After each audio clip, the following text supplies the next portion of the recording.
Hello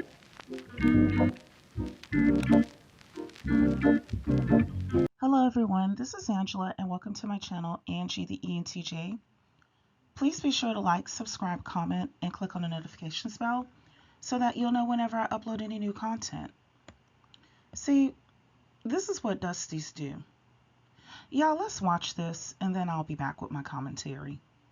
And thank you for staying up with us late here on The Factor Uncensored. We have a great show planned, but we need to get down to some serious business first. We begin tonight with a report out of downtown Houston, where many people are talking about a former employee of the Houston restaurant Culture has been arrested. This is after being accused of having child porn on his phone and committing other lewd acts like placing his penis in food at the business, according to court documents. Tonight, we speak exclusively with the restaurant's owner.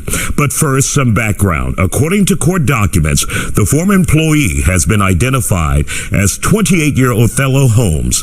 Culture's manager showed deputies video of Holmes putting his genitals in jelly. Eventually, Holmes confessed and said he had other sexual urges and said he'd done it before with other foods at the business. He went on to say he never ejaculated into the food. That also led investigators to search his phone, where they found more than 100 images and videos of child pornography. Holmes' bond is now set at $500,000. Restaurateur Marcus Davis joins us now with an exclusive update. Now, I'm not going to ask you a dumbass question, Marcus, like how did this happen? Right. The appropriate question is, when you found out, what did you do? And to put this into context for the viewers, this didn't happen today. No, it didn't. So, Isaiah, let me start by saying that Houston streets are safer tonight because we took a pedophile off the street. Mm-hmm. The hospitality industry in Houston is a safer place tonight because we took a pervert out of our industry. A couple of weeks ago, it came to our attention that one of our former employees had committed some unmentionable acts, something that went against the code of conduct of our company. And Okay. You see this so-called simp, and he happens to be an award-winning chef and restaurateur named Marcus Davis, owner of Culture.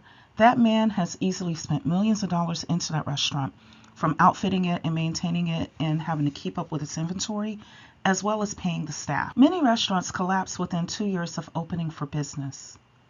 This restaurant is the reason why dozens of people who work for him are able to pay their rent, keep food on the table for their families, and so forth.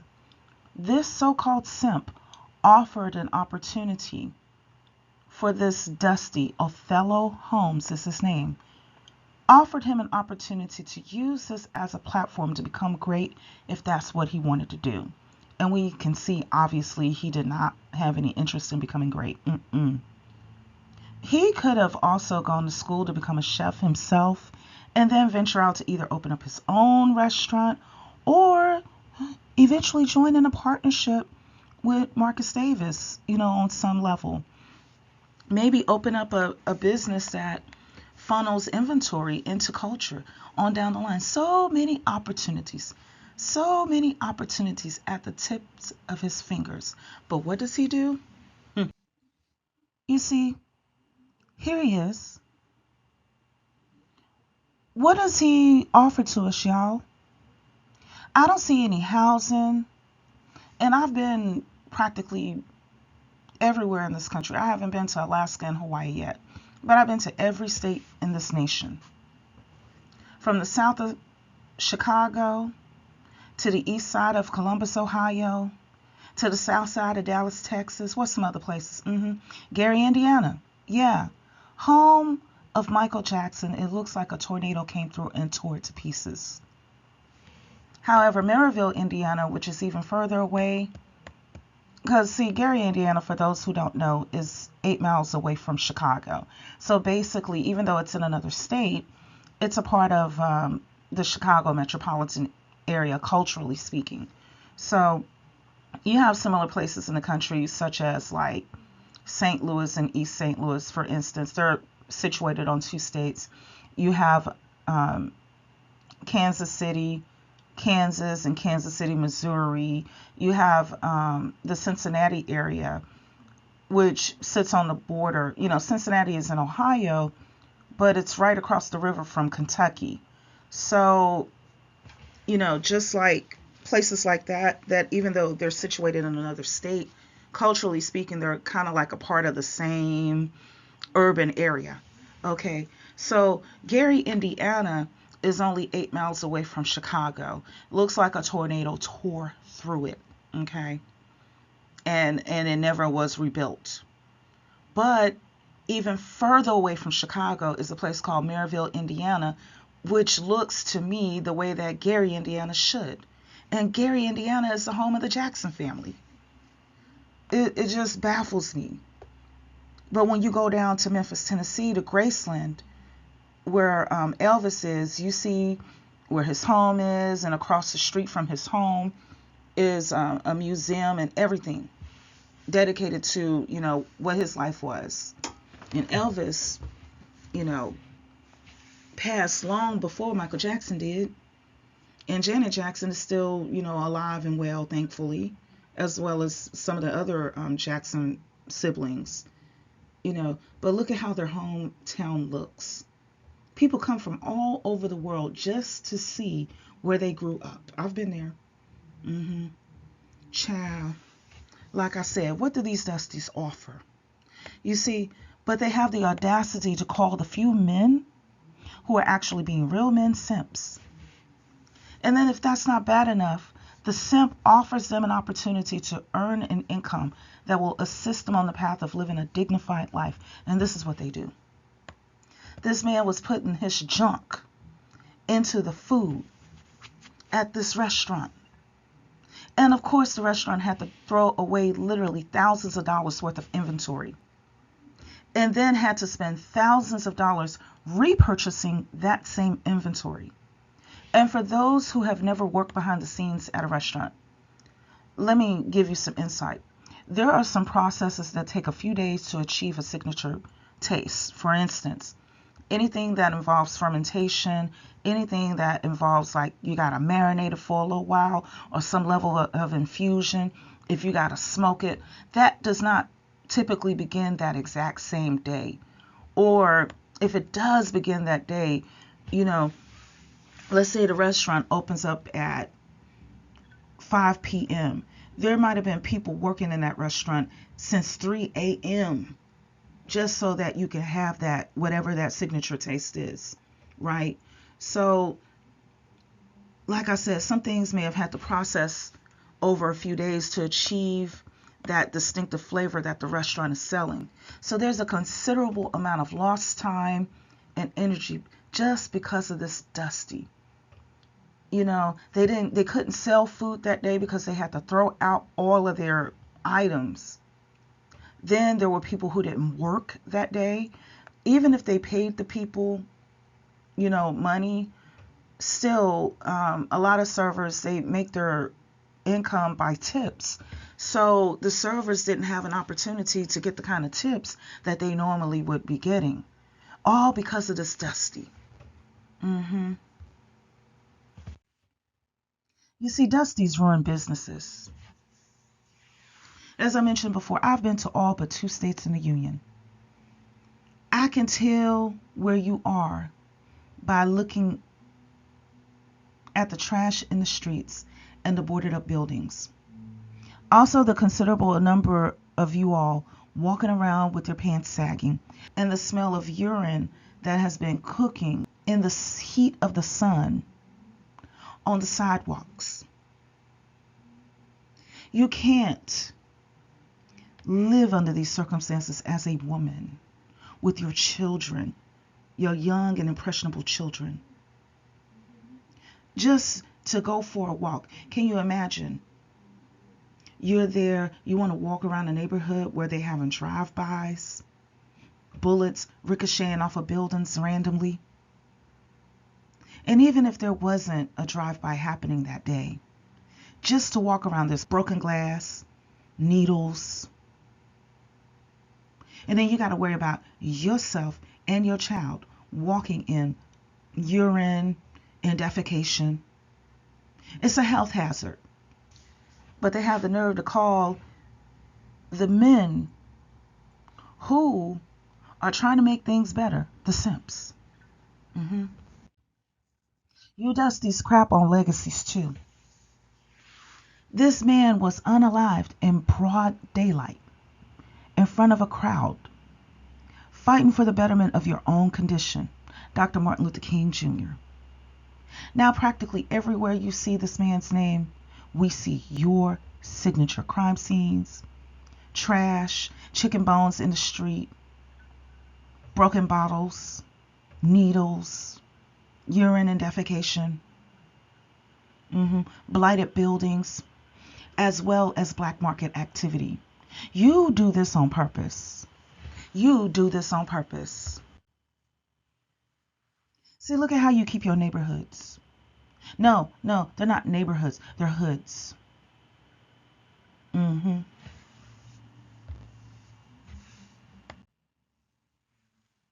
That's why I'm on Team Simp and Team Poindexter.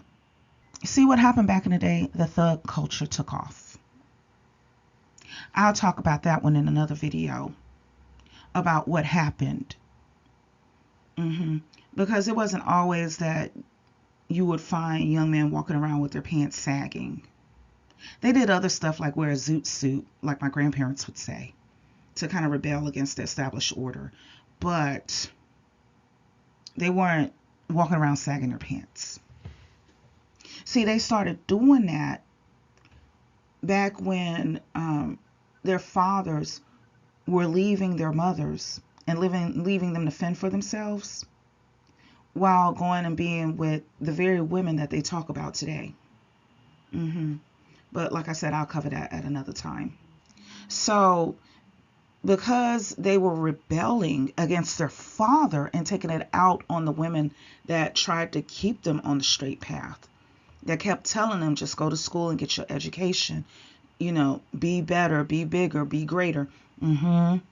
Some of those guys listened. And those guys that listened got bullied by the thugs. And the thugs would call them Poindexters, because the Poindexters weren't sagging their pants. The Poindexters weren't out on the street corners morning, noon, and night. They were actually in class studying and coming home and doing their homework. They would help out. They were the ones that joined the military to, bring benefits to their family so that their family wouldn't live in poverty anymore. Those types. They were calling them the Poindexters. Yes. So now that the Simps and the Poindexters are winning, they're mad. That's why I'm over here saying I'm Team Simp and I'm Team Poindexter. And that goes into why I did not participate in the Black Lives Matter protest. See, you harm people within your own community, and then when a knee gets put on your neck, then you want us to show up as if we're soldiers in the Starfleet on your behalf. The Starfleet, y'all, that's Star Trek. You want us to show up like all them soldiers on your behalf. But look at what you do. Look at what you do. Did you think about the average Keisha, the average young black woman who may be a mother, who was working her way through the ranks at this Target that you decided to tear up in Minneapolis, for instance? How she may have started off stocking the shelves and now she's working on the register, and how she may have been using Target's tuition reimbursement to help herself and the children that she had by one of you dusties before you abandoned her, okay? So that they don't have to live in the ghetto all their lives on Section 8 and food stamps. How she may have been taking little classes here and there, slowly building up and working towards her degree. No, you weren't thinking about that when you tore up and looted that Target. And stole stuff from the very shelves that she may have stocked. Not only did you loot her opportunity, but you left her in a situation where she has to go further to get groceries because that Target decided not to rebuild. And they tore up other stuff around it too. See, this particular Target was situated in a lower income community where you have many people that, have to use public transportation, who have to go to the library to have access to a computer and the internet. There are immigrants in that community as well, who may have been taking English classes in the library. They tore up the avenues of resources that were there to help the people on their journey to thrive. And where's the replacement, y'all? It's been 4 years. Show and prove, Dusty. Show and prove. Abracadabra. Where's everything? Because see, you talk bad about the simps. You talk bad about us women, us quote unquote modern women. Well, what are you doing? Where was the opportunity that was better than the one that you looted and tore up? I'm looking.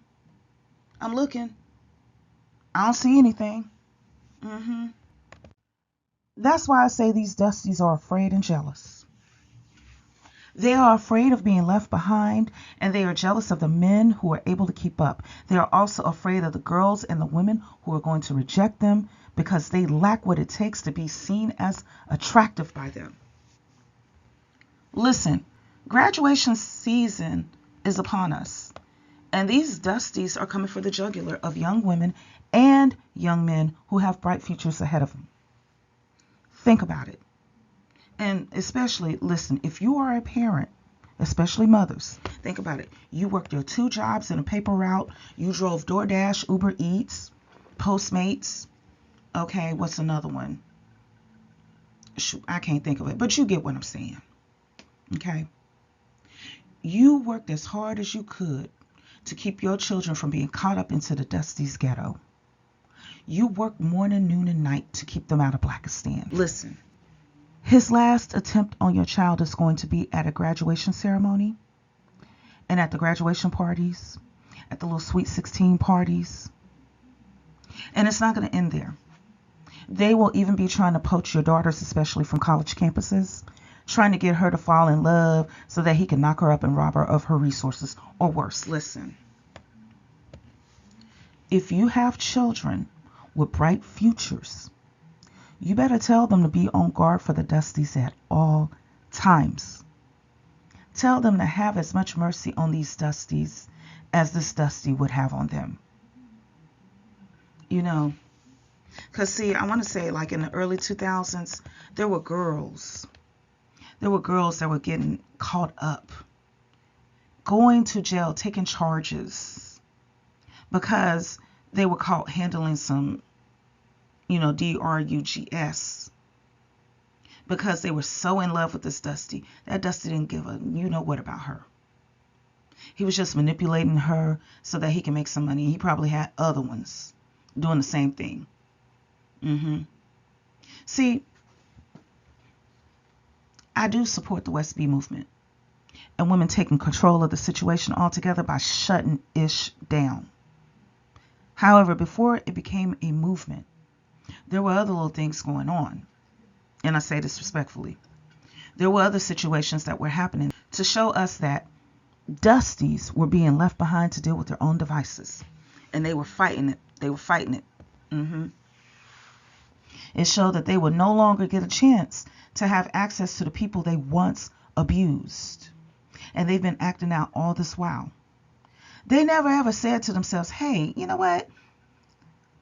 Maybe I shouldn't be a Dusty. Maybe I should be a better person. Nope. They don't say that to themselves individually. Instead, they narc rage. These sweet 16 parties, graduation ceremonies, entrances into the colleges and the militaries, like in the case of Adriana Barnes, who was about 17 or 18 years old, a young girl. I believe that might have been her age. And she was dating a 39-year-old Dusty whose name was Benny Washington. Benny, his name sounds like it came out of the 1960s. This nearly 1 year away from, probably a few months away from being 40 years old, dating a 17, 18-year-old girl. Somebody that he's more than twice the age of. She had signed up to go to the army the day that he unalived her. You see, all of this loss of life, and even a higher number of lives ruined in terms of their loved ones who are left dealing with the grief. And all for what? just to hold on to what some undesirable rejected male's philosophy was on life. And they're trying to use us and our resources and our bodies to live out this reckless fantasy. That's why I say the Dusties are the real bottom chicks. I know I talk about, pick-me's, and I talk about bottom chicks, and I know I spend a lot of time talking about the women, but the biggest bottom chicks, y'all, are the Dusties. Yes, they are. They are the real bottom chicks. Not only that, they are afraid of what life will appear like when they no longer are at the center of our attention. And they get jealous of people who are like us. Not that I care. I'm one of the ones that don't care. See, and that's what they should have thought about too before they started unaliving the women that did care. Because see, I ain't going to care no time soon. If ever. I'm not going to care. They are afraid of being left behind, and they are jealous of the men who are able to keep up. And they are also jealous of the women who look down on them and be like, no, we can't be together. You can't read, you can't write. You can't have a conversation without, being distracted for 30 seconds. Okay. You got a lot of work to do. And no, I'm not coming for people with special needs, because for those of us who are in college or have gone through college, we know there are plenty of people with special needs up in that college getting the degrees. They're accountable. People with some severe special needs, but they up in there getting their degree and doing whatever it takes. So no, I'm not coming for people with special needs. This is about accountability. And even people with some severe special needs, they hold themselves accountable. They do what they got to do so that they can graduate. And they have help, but, they do what they got to do. So listen, graduation season is upon us. These Dusties are coming for the jugular of young men and young women who have bright futures ahead of them. And also, they're not going to stop there. They're always going to pop up as life is going on and, things are moving forward for us. We're opening businesses and being productive. They're going to pop up with their little sad eyes. Man, I can't find nowhere to work. No, the answer is no. The answer is no, because this is the kind of stuff that you do. You don't come to work to improve your life. You come to work to tear down the success of people who worked hard and invested a lot of time, a lot of energy, a lot of money, leveraged networks, who put their reputation on the line just to create a better space for people. Y'all rip at that. You tear it apart. So if it was up to me, I wouldn't have hired him. That's just me. I would have told him, suffer. Go figure it out. Matter of fact, why don't you open your own business? See, they don't want to do that. They don't want to do that. Because they're not interested in doing things the right way. They're interested in exploiting others. So, I'm glad this dude got caught. And I'm glad that Marcus Davis did what he had to do. And, reclaim his reputation. And let the public know that this isn't what they were about. They did what they had to do. Okay. And I'm also glad that he got caught, because they talked about him having p.e.d.o philia, or, child p.o.r.n. on his phone. Sickening. That man is sickening. So I'm glad he got caught. I'm glad he's off the streets. But I know he ain't the only one out there. So anyway, I was just weighing in on this story, y'all. I know I went off on some tangents, but that's all I have to say for now. Please be sure to like, subscribe, comment, and click on the notifications bell so that you'll know whenever I upload any new content. Take care until next time.